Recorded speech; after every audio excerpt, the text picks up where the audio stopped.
Tuwe nao karibu, tuwasikilize matakwa yao.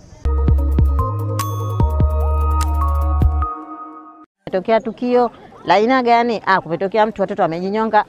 Sina taarifa, basi nakupa taarifa. Kwale sehemu gani? Kwale mwisho huku ndiko mie. Watoto wanaitwa nani? Akanambia wanaitwa Ruwaiha na Ruwaida. Jina wanaitwa Ruwaiha Manga Omari na Ruwaida Manga Omari. Na ni la kihistoria, halijawahi kutokea. Wito wako labda? Wito wangu, tuwe na hadhari kwa watoto, tuwe waangalize kwa watoto wetu.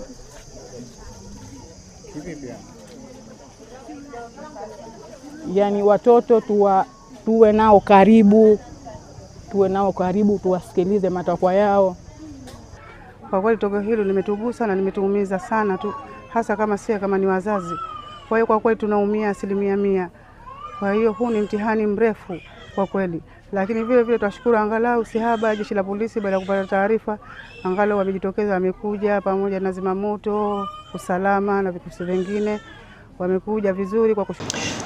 Sote kwa umoja wetu tuna masikitiko na majonzi ya kuondokewa na watoto wetu hawa wadogo ambao tutarajia wawe wakubwa, wawe ni nguvu kazi ya taifa hili, waje kusaidia katika ngazi ya kifamilia, lakini pia na taifa kwa ujumla.